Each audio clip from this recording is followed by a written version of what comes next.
আমি ছাত্র মানুষ, আমি তো হাত বাড়াই দেবো। চাষার কাছ থেকে চাষা দিচ্ছে 1 টাকা।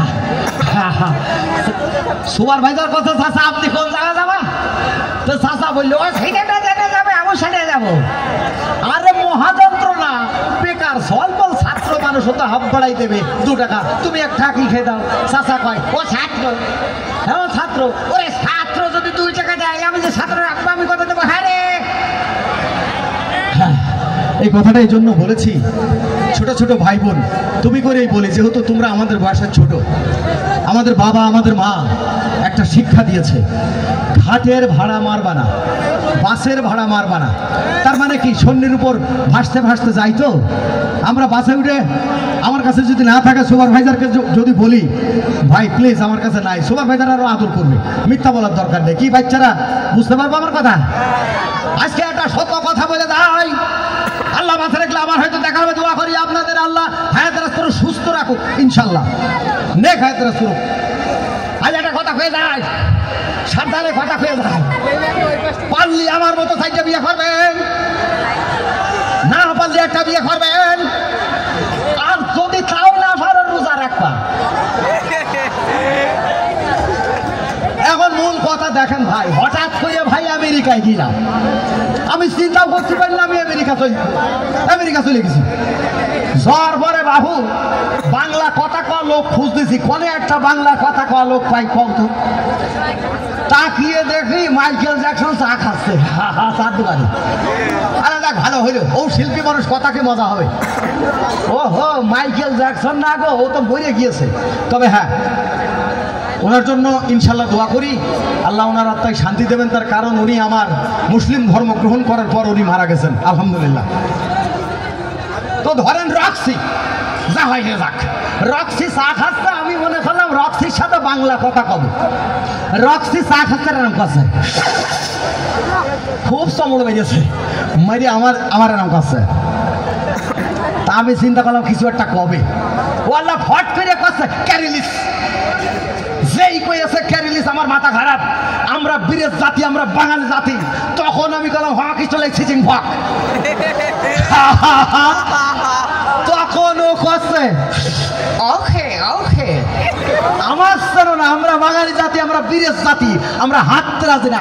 কি বলেন ভাই আমার কথা কয় না রে?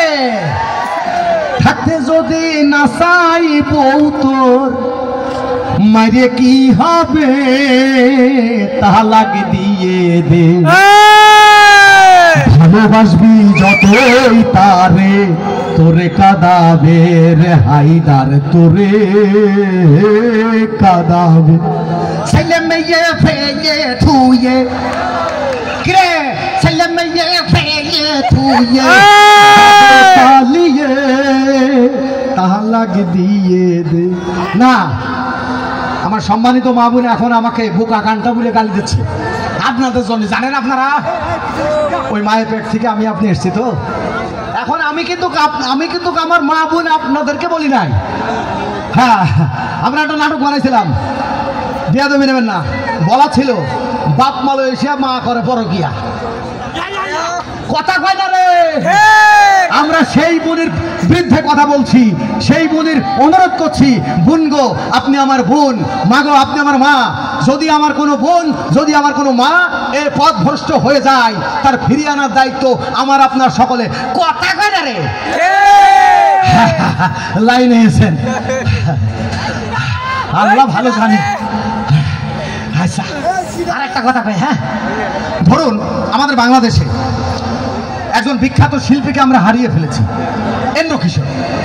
এখন এই এন্দ্র কিশোর সাহেব একটা গান গাইছিল, এমন গান, এই গান গাই নাই এমন কোনো শিল্পী নাই, সাথে সাথে আমাদের বড় ভাই ছোট ভাই সবাই গিয়েছে।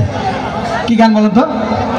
পড়ে না চোখের পলক, কি তোমার রূপের ঝলক, এই দোহাই লাগে মুখটি তোমার, একটু আঁচলে ঢাকো, আমি জ্ঞান হারাবো, মরে যাব, বাঁচাতে পারবে না কেউ, আমি জ্ঞান হারাবো।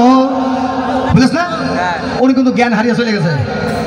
এই মুজিবুর রহমানও আপনাদের ফাঁকিতে চলে যাবে, যেতে বাধ্য।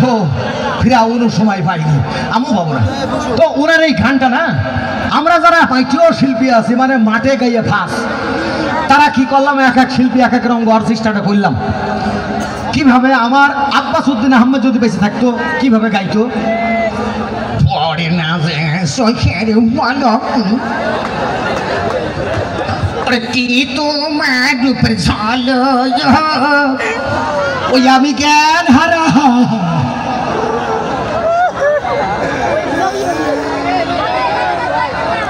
ওই আমি জ্ঞান হারাবো, মরিয়ে যাবো, বাঁচাতে পারবে না কেউ, পরে না যে সুখের পালক।